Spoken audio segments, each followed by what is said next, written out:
Assalamu alaikum wa rahmatullahi wa barakatuh. Sayyid, thank you again for joining us. How are you doing? Alaikum assalam, Habibi. How are you? Alhamdulillah. Good. So today's topic is going to be a little interesting, and it's on how to avoid heartbreak. So when we think of heartbreak, we think of relationships, boyfriend, girlfriend, or something. Even with marriage, you split apart and your heart is broken. So the center point of this topic is, what do I do to avoid this heartbreak? Or if I did go through a heartbreak, or if I even know someone who has gone through a heartbreak, what do I do to solve it? Just don't break up. Heartbreaks typically and socially are seen with regards to relationships not working out, or a relationship gone sour, a poor decision was made. Sometimes they're one-sided. Sometimes both parties are, they can say they experienced a heartbreak. Okay, what do we mean when we say your heart has broken? You feel distrust. You were abused, for example, let's say, by someone that is close to your heart. You wouldn't say, I went through a heartbreak because today my boss disagreed with me. No, the boss is not necessarily someone, could be, but typically close to your heart, for example. Or when the cashier said, I don't think the way you look is good. They had a bad day. They're releasing it on you. So that dress on you or that shirt on you doesn't look really nice. You wouldn't really say that I got a heartbreak because they disagreed with you. But if it came from someone that you really admire, someone that is a person you look up to, for example, that is a source of love a lot, and they say these things to you, you don't really look good today, but it comes from a tough place, that could affect the heart because they already occupy a position in the heart. Although at the same time, I feel it's better to look at this thing more broadly. A heartbreak, why is it only associated with a relationship, boyfriend, girlfriend, like you said, or even a marriage? You could still be in a marriage and have a heartbreak, but not necessarily split up. There are things in life where you will knock your head against the other person's, and you could see that yourself hurt. My heart hurts. Is there anything Islam says on this? Is there something in the narrations, for example? I think it's an interesting discussion to open up and examine.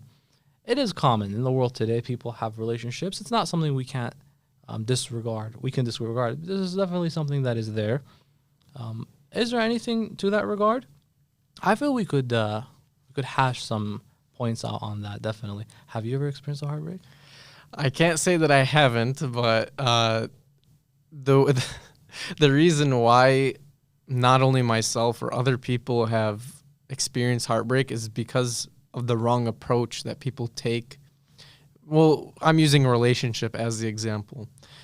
The most common way of how people approach the, let's say, opposite gender, for example, if they're seeking a relationship, it's improper. And I think when it's done in an improper manner, it's increasing the risk of your heart being broken.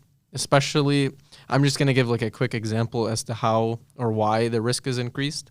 And that's because people, they will speak to the opposite gender for months and they won't state their intentions. And if you see how Islam, talks about how to speak with the opposite gender with the intention of marriage, for example, you want to put those intentions out there like right away. You don't want to leave them guessing for months. And then finally, when you confess your feelings to them, and then they just like, well, no, I don't have those same feelings for you. Your heart's going to get broken. So that's one example. Yeah.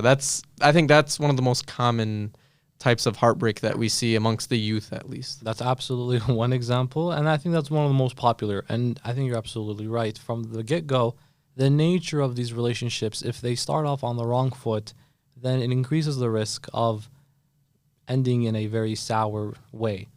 Whereas if you made your intentions very clear early on, and we're talking your typical relationship, someone's interested in getting married or finding a potential prospect.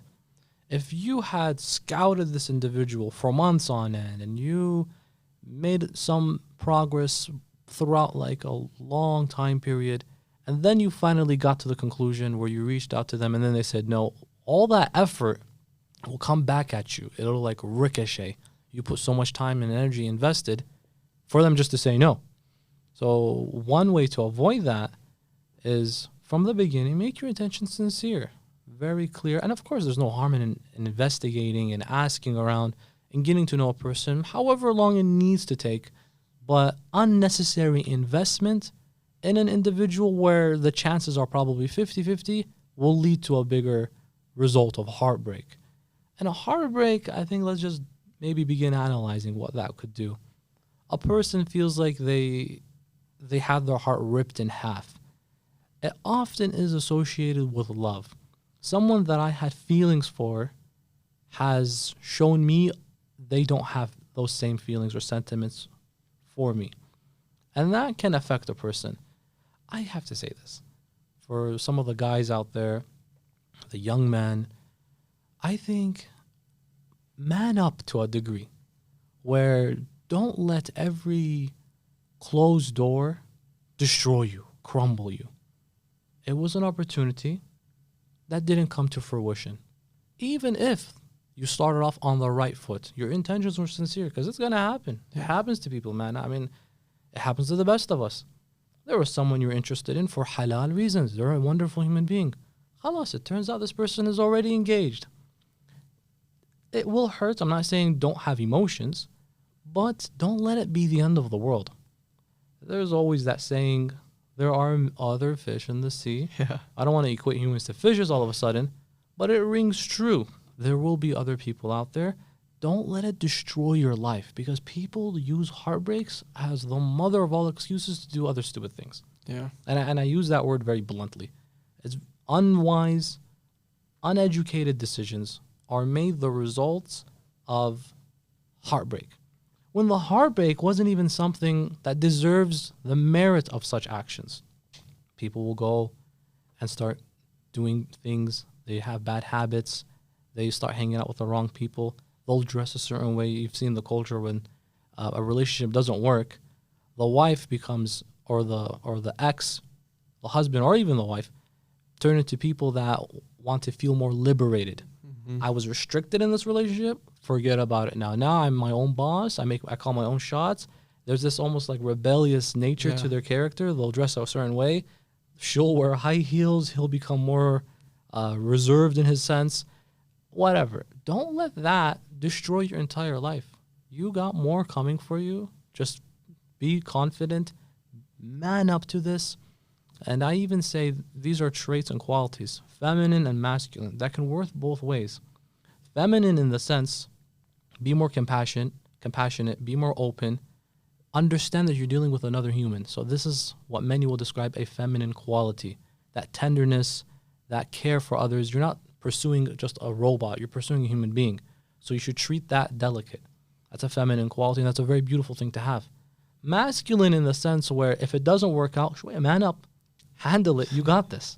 Okay, it does hurt. We're not saying you don't have emotions, because you are not a robot, but don't let it make you make poor decisions afterwards. You know, some cultures, people start drinking. Mm-hmm. I've seen so many movies, man. The guy has a heartbreak or divorce, go straight to the bar. Why? You want to forget what happened. You're not going to forget it, by the way.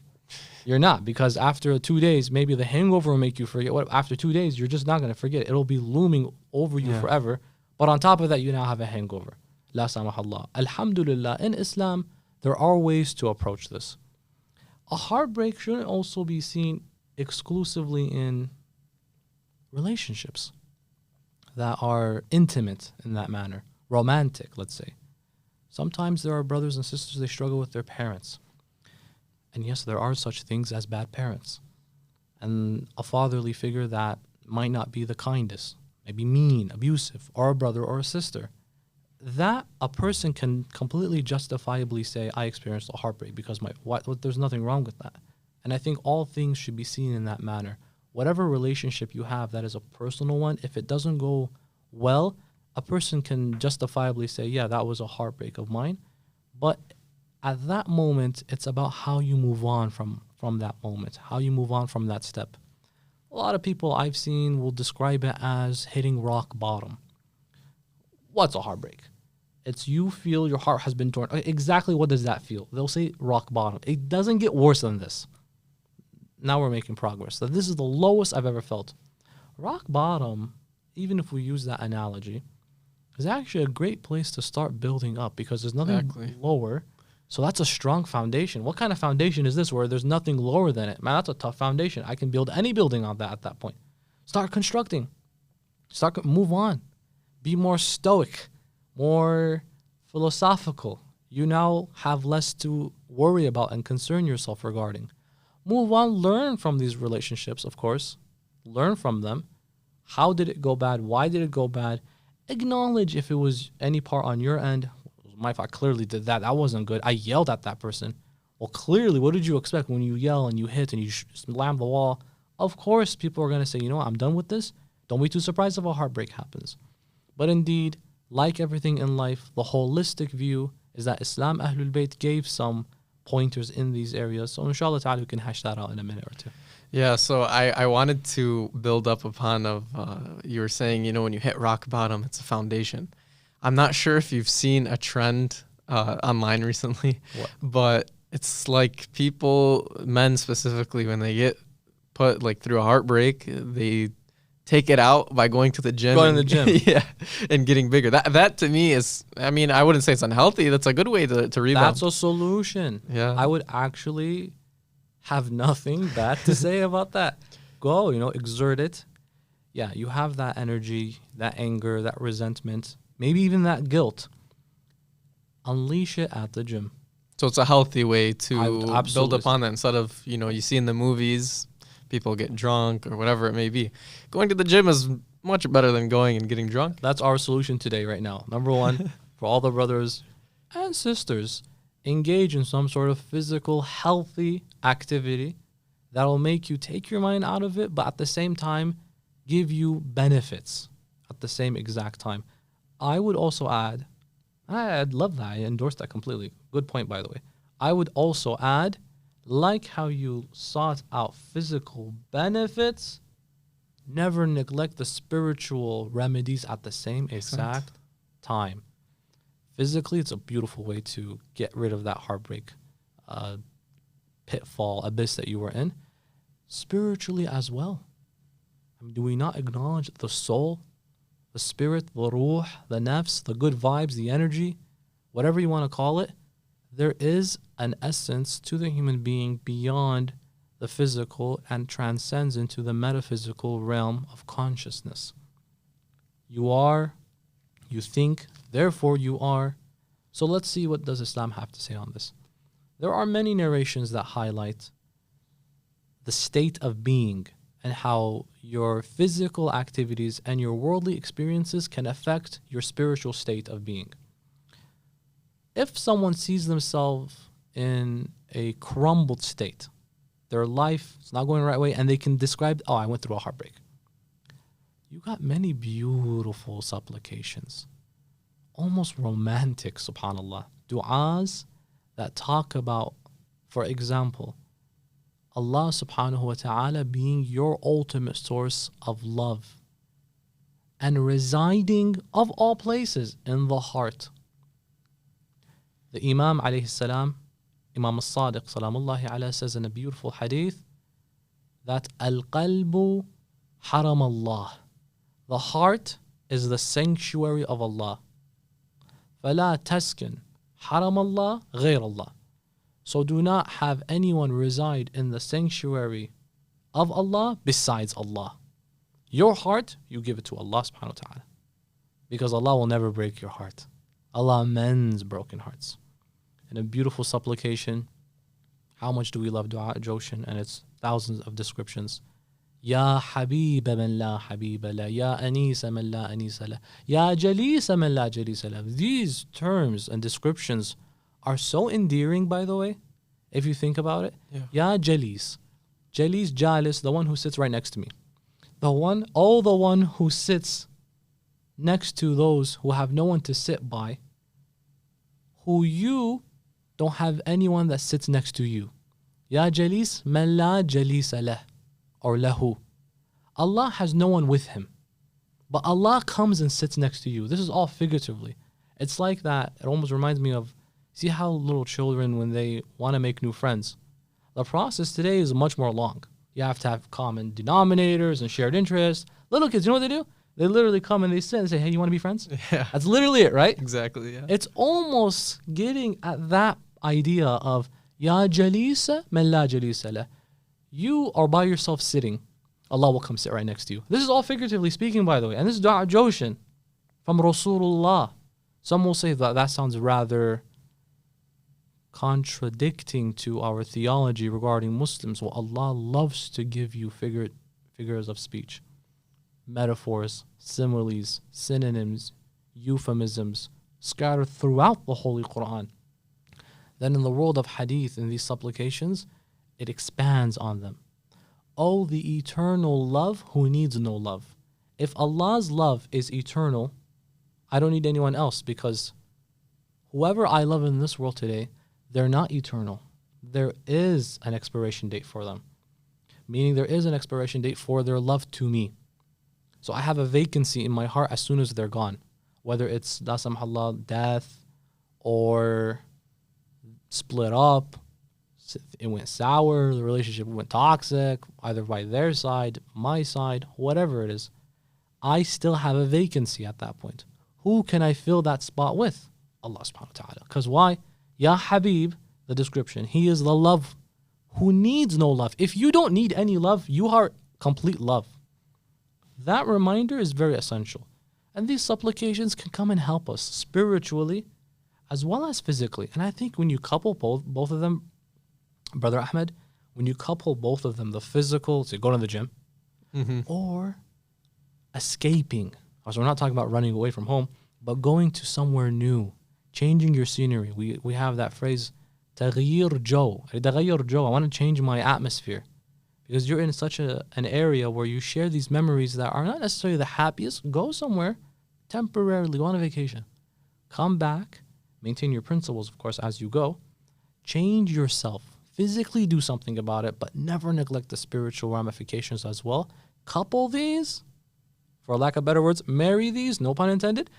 Do that together, make that a healthy relationship, and then I feel the heartbreak will be a thing of the past. Yeah, so you've given us, inshallah, plenty of remedies to cure heartbreaks.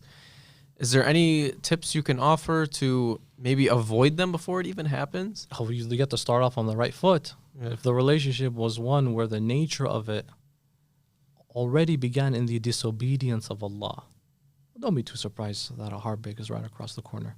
Which does not mean that if you are in a halal marriage relationship to begin with, then you are not susceptible to heartbreaks. La, you still can have that happen. Circumstances happen, man. The reality of it is that it's most likely going to happen at some point, right? This is life, exactly, exactly. But then we think of the extreme measures of what heartbreaks are, and that's just the complete splitting and never want to see you again.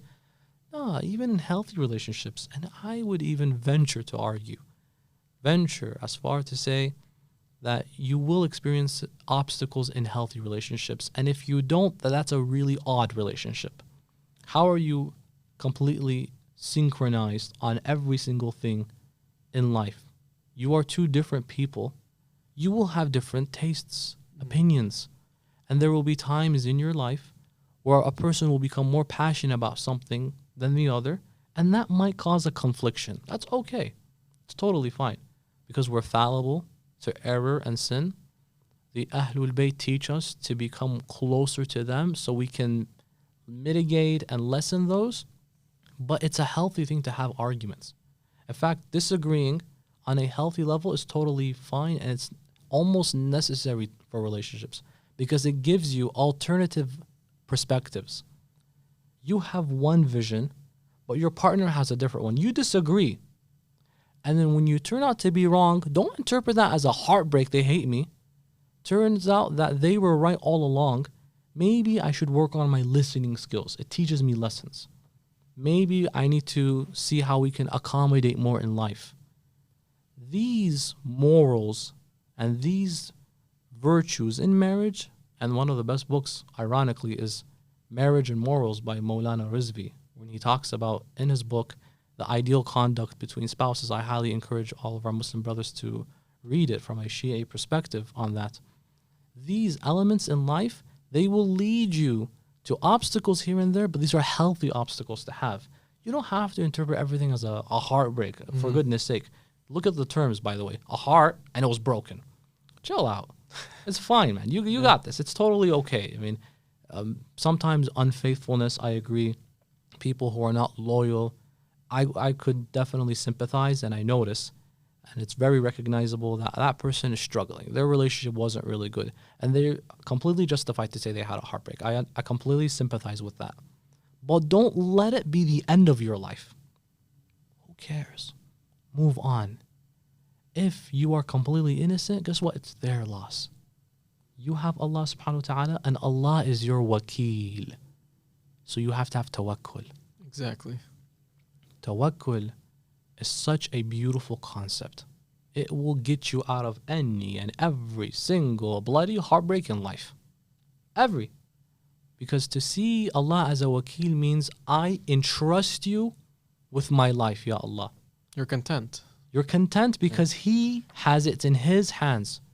For example, you're a businessman, and you dispatch someone to go and represent the company at another company, at another business venture. Would you feel unsafe? Would you question your business partner that you dispatched if they have only 3 weeks of experience and they have history of not doing well in other businesses? You would feel very uncomfortable that I'm sending them to represent me and they have a track record of always getting losses and not getting approvals. You're not going to feel safe. But if your business partner who you are sending to represent you happens to be the most competent, qualified, so many years of experience, you can just relax knowing that I'm in good hands.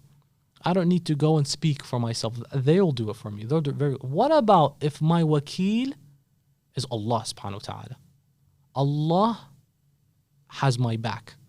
I put my trust in Him. Like I put my business and I trust that my associate partner will carry my business to success. I don't need to monitor them because I've seen how good they are. What about the King of the universe? When I put my life in His hands, I don't need to worry about some sort of relationship gone sour. As bad as it is, as heartbreaking as it is, let's say, I have Allah subhanahu wa ta'ala. Allah is my wakil. And wakil means to represent. One description we have for one of the companions of Imam Hussein, and that is his cousin Muslim ibn Aqil, is that he is the wakil of Imam Hussein. And when Imam Hussein dispatches him to Kufa, he writes the letter to the Kufans saying to them, who I am sending to you. He gives the following 3 beautiful descriptions. إِنِّي قَدْ بَعَثْتُ لَكُمْ أَخِي وَابْنَ عَمِّي وَثِقَتِي مِنْ أَهْلِ بَيْتِي. My brother, my cousin, and the most trustworthy from my family. The most trustworthy made him become my wakil because I trust you. So he is the wakil of Imam Hussein. Okay, forget human beings, forget the insan, forget everything here. What about when your trust is in Allah's hand? One of the names of Allah is al-wakil. Have Tawakul ala Allah. Allah will help you subhanahu wa ta'ala, inshallah. Inshallah, ahsant. What I've gathered so far is that it's more so preparing for a heartbreak rather than avoiding it, because it seems that heartbreak will happen regardless, at some point. But maybe there's a way to, not let it take over as much as it would if, let's say, you didn't have tawakkul. Maybe it will hurt more. But preparing through all of the things that you have given to us, it will be easier to handle the heartbreak. And all the things you shared as well, from going to the gym and so on and so forth. All of these tidbits, inshallah ta'ala, can come and help at least mitigate the heaviness of such moments in a person's life. Inshallah. Yeah, that's more like the heartbreak is serving as a fuel to be better and let it be a learning experience and to build off of it, as you have mentioned too. Inshallah. So before we conclude, is there any final tips you would like to give for us? Or advice, anything, any other, information you can provide for us? Yeah, I feel the heart is not something we can neglect. It's not negligible. It is a serious aspect. The qalb will change though. Don't think you've sold your heart to a person and then this person just took it and they ripped it in half. La. There's a reason why the etymology of the word heart in Arabic is called qalb, because it goes through a process called tanqalib. It changes. It goes to the other side. It can flip. That's why the heart is called qalb. لأنها تنقلب. Why does it flip? Because one day your heart's here, the next day your heart is there. Let your heart switch here and there, but always make sure that it remains with Allah. That's that beautiful hadith by the Holy Prophet of Islam. You can find it in Mizan al-Hikmah, and it's referenced in Bihar al-Anwar, that Rasulullah sallallahu alayhi wa alihi was asked, Ayn Allah? Where is Allah? Rasulullah replied, عند المكسرة قلوبهم, with those whose hearts are broken. Well, there you go. Subhanallah. Whether your heart is broken or it's fortified, Allah is always inside that heart. It'll flip for those in life who had your heart, and it'll go to those who will now have your heart after you've gave it to someone else. It'll change. You can adjust, you can adapt, but it should always remain fixed with Allah subhanahu wa ta'ala. Have that tawakkul, and it will make things easier. Inshallah. Thank you so much, Sayyid, for your Habibi. time again, and thank you for giving us all this valuable information. Habibi, And you're always in my heart. you're in mine too. So Habibi. inshallah you don't break it. Habibi. Again, thank you so much for all the valuable information, and inshallah we can learn more from you in the following episodes, inshallah. Habibi. Thank you so much. Assalamu alaikum. Alaykum assalam wa rahmatullah.